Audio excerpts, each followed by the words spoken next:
Assalamualaikum warahmatullahi wabarakatuh. Kembali lagi bersama saya, Nyai Bakat, di channel yang akan membakar segala hasrat dan nafsu duniawimu. Kali ini kita akan mengupas sebuah tema, yaitu memahami konsep ketuhanan secara konkret, nyata, dan bisa dipersepsi secara indrawi.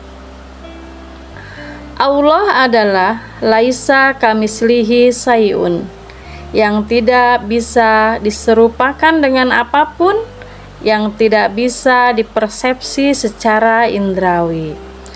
Bagaimana manusia bisa memahami hubungannya dengannya? Untuk memahami hubungan tersebut, analogi presiden bisa menjadi pintu yang menarik. Presiden adalah sebuah jabatan tertinggi dalam suatu negara, namun jabatan ini tidak berdiri sendiri. Ia melekat pada sosok manusia yang menjabatnya. Saat ini misalnya Presiden Indonesia adalah Bapak Prabowo Subianto.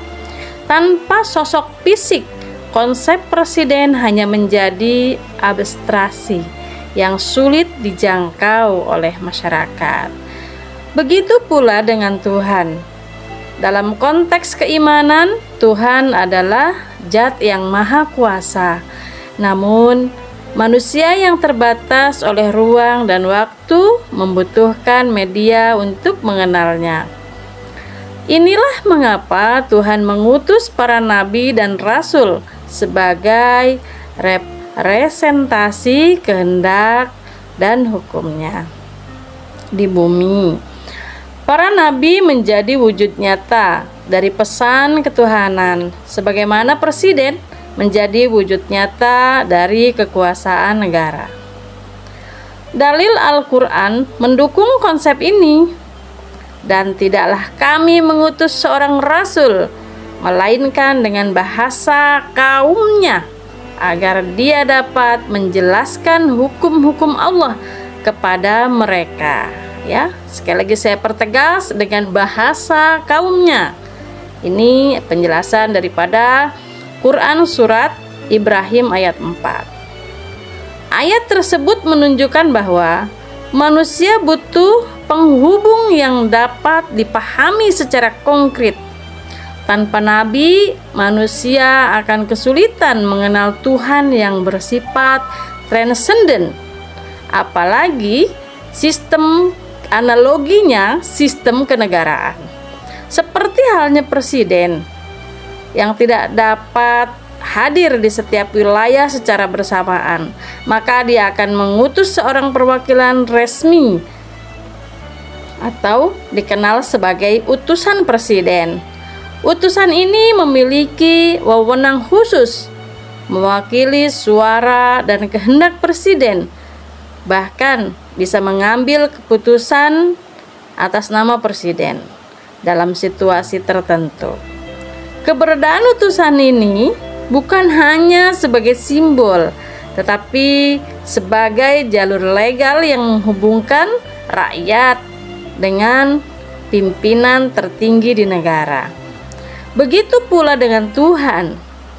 Dalam sifatnya yang mutlak dan transenden, Tuhan melampaui batasan ruang dan waktu, sementara bumi bersifat relatif dan fana.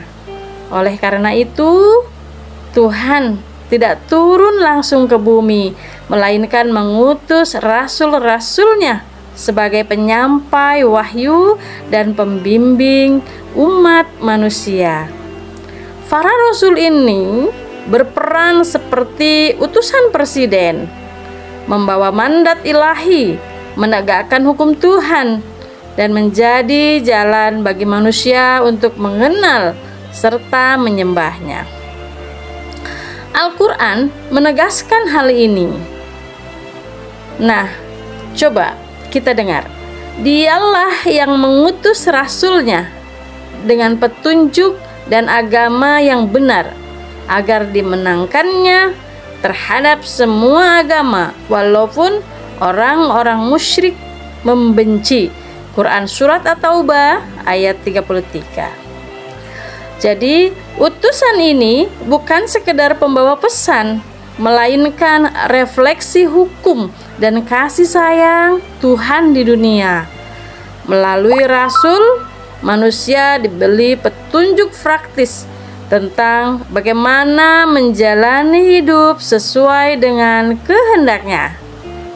Sebagaimana rakyat mengikuti kebijakan presiden melalui utusan resminya tanpa adanya rasul. Manusia akan terjebak dalam spekulasi dan kebingungan.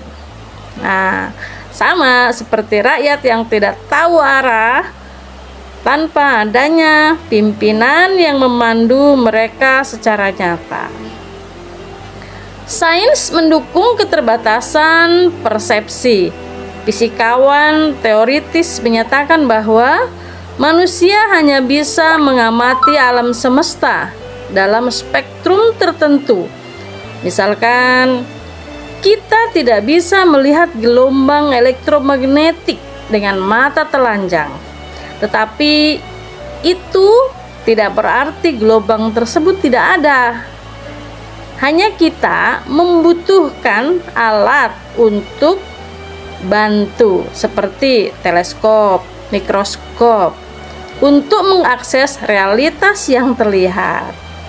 Nah, dalam spiritualitas, nabi dan mursyid ibarat alat bantu yang memungkinkan manusia memahami Tuhan yang melampaui dimensi material.